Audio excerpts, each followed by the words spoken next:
Anu itu ya, udah dangkal kotorannya. Bukan dangkal.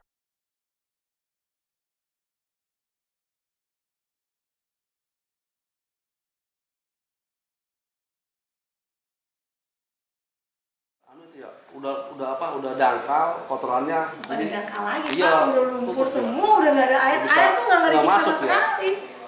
Sekarang nggak hujan. Bayangkan kan yang bulan September minimal sudah hujan kayak gimana? Saya aja udah mikirin. Kalau meluap siapa tanggung jawab? Nah, siapa? Yang pasti yang disalahin kepala desa Kepala desa.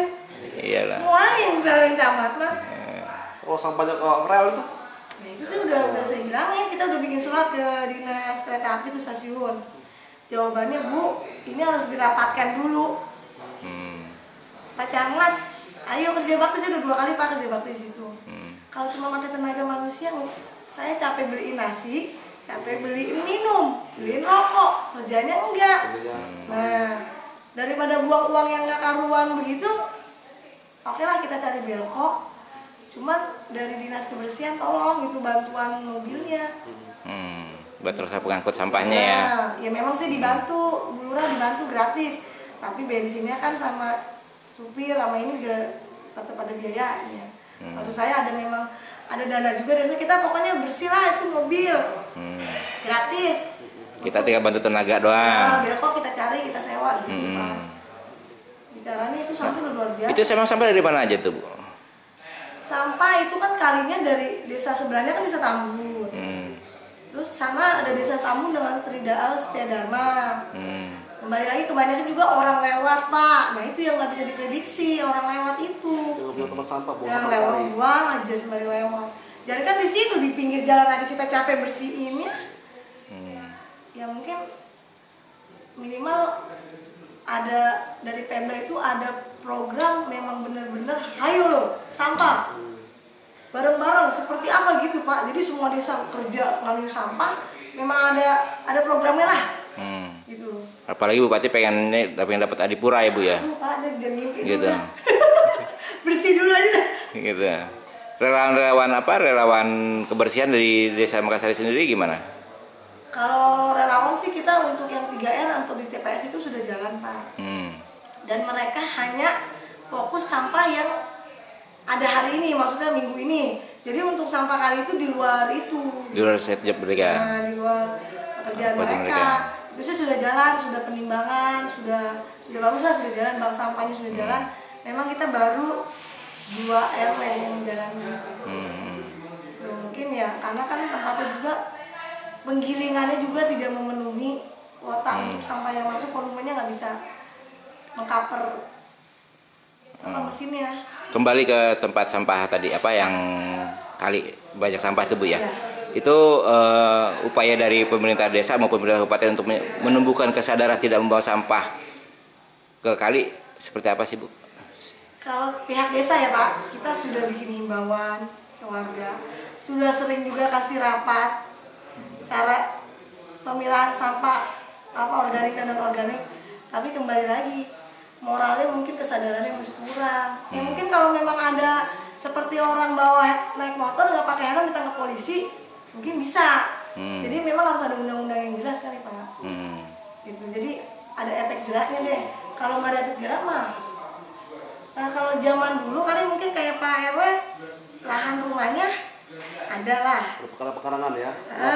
Ada bisa. Mungkin masih ada kebun. Nah kalau sekarang dulu sampah masih gampang dibakar karena sampah sekarang susah. sampah udah nggak bisa dibakar. Sampah basah. Sampah basah. Aduh. Nah itu kan berarti jalan kali itu katakanlah persoalan 3 buah desa Bu ya. Selain dari Desa Mekarsari, respon dari kepala desa yang lainnya bagaimana? Belum ada Pak. Terus kemarin sih dari mungkin Pak Camat pernah panggil kita, tapi belum ada respon yang baik lah. Ya karena memang mungkin hulunya sampahnya di Mekarsari, ya mau nggak mau cuma Mekarsari yang teriak-teriakan karena mereka hanya melewati kan. Kalau kita yang memang benar-benar hulunya sampah yang luar biasa, ya kalau memang bisa Bapak potret deh. Saya juga belum siap potret nih, udah lama. Kebetulan ada tanggul kita pisan ya di situ Iya, stoknya. gitu. Kalau kayak di Mangunjaya sama juga kan Pak, karena jembatannya pendek, sampahnya nggak bisa lewat. Itu juga sama, karena itu nggak mungkin di depan mata, ya solusinya sudah ada lah, kita tiap bulan itu pekerjakan orang di situ biar sampahnya diangkut.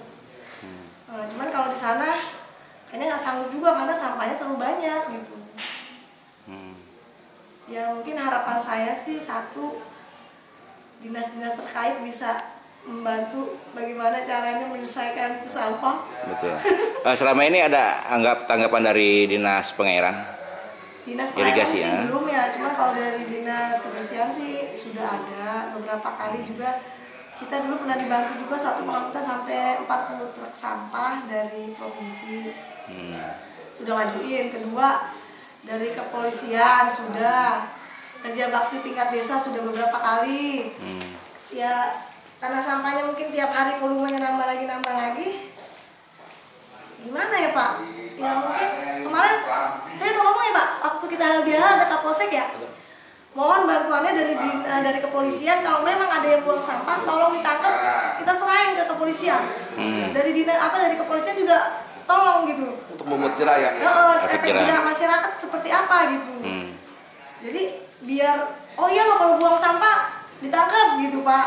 Kalau sekarang kan orang emang mau ngeliatin 24 jam yang buang sampahnya jam 5 pagi, jam 3 pagi. Itu.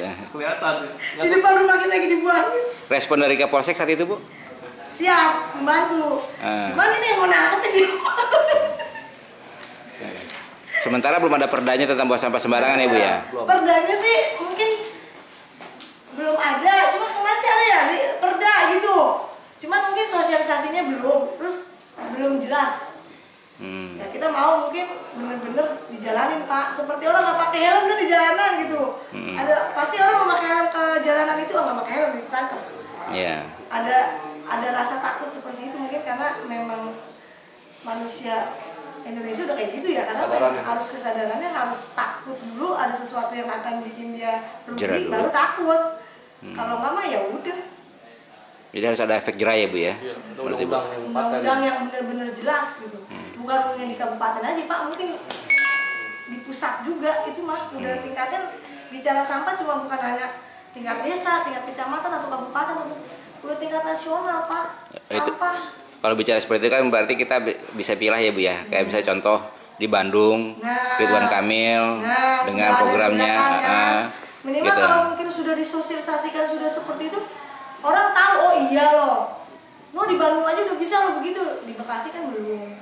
Sedangkan di Bekasi itu adalah orang terpadat. Iya. Di seluruh, bukan hanya di kabupaten ini. Tambun Selatan luar biasa Pak penduduknya. Satu desa mungkin di mana-mana bisa 2 kecamatan. Betul. Nah perda itu sendiri menurut Ibu belum sampai tersosialisasikan ke masyarakat ya Bu ya? Juklak dan juklis pelaksanaan perdanya juga belum ada? Saran Ibu terhadap pemerintah Kabupaten Bekasi? Ya harapannya saya maunya benar-benar ada sosialisasi ke masyarakat. Dan kan mungkin kalau perda kan pasti ada hukuman ya? Apa tuh namanya? Ya, sanksi. Sanksi. Nah, sanksinya ini kan hanya bicara di kertas, Pak. Belum pernah ada yang merasakan. Kayak buang sampah di sini akan denda. Itu saya udah pasang juga di situ. 5 juta apa berapa tuh Pak? Di TPS tuh 500 juta. 500 ribu. Tapi ya karena memang payung hukumnya juga belum jelas, juga kan juga gimana? Jadi nggak bisa dilaksanakan ya Bu ya? Gitu. Ibaratnya perda yang ompong. Nah, bicaranya mungkin ya harus benar-benar dari kabupaten itu ada asosiasi ke dinas Kapolres, kepolisian, seperti apa pembahasannya gitu. Karena bicara sampah bukan sama aja itu limbahnya seperti apa, efek sampingnya panjangnya seperti apa gitu kan. Dari kesehatan udah banyak lah. Udah keindahan, kenyamanan, udah sebenarnya lebih masih mendingan orang nggak pakai helm kali. Kalau dia celaka sendiri. Betul. Nggak nyelakain orang, tapi kalau buang sampah sembarangan banjir, udah banjir, udah penyakit, tidak menyenangkan orang lain juga Pak kalau buang sampah di depan rumah orang. Iya. Karena yang terjadi kan kayak gitu, sampah ngebuang sampah dimanapun jadi kalau tidak ketahuan. Mungkin kalau memang sosialisasinya begitu, mereka yang merasa melihat oh nih dia kena buang sampah di sini, kena ada ini lah sanksi hukumnya. Pasti saya rasa kayak RT RW juga siap. Karena yang terjadi khususnya di Mekarsari, bukan di Mekarsari lah. Bapak bisa lihat dah di Sumberjaya Pak, kepala desa gimana itu sampah. Udah bukan gunung lagi. Kan katanya Sumberjaya itu TPA apa tempat pembuangan sementara sampah katanya Bu. Ya, tapi kan yang ke situ juga yang inilah yang swasta situ. Sedangkan di situ pengelolaannya seperti apa gitu.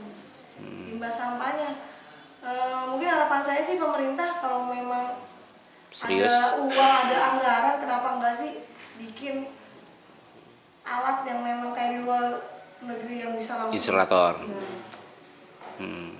Jadi benar-benar sampah minimal satu desa punya TPS aja. Saya aja Pak, satu desa punya TPS aja tidak bisa mengcover 19 RW. Hanya bisa mengcover 2 RW itu belum sanggup. Dengan dengan mesin pencacah itu 2. Cuman mungkin dengan adanya TPS yang sudah dibangun, senangnya warga mungkin udah tidak ada tumpukan sampah di situ. Karena dulu orang buang sampah di situ sembarangan kan. Sekarang sudah alhamdulillah lah, sudah bisa nyaman. Ya cuman ya itu untuk sampah yang sembarangannya itu luar biasa.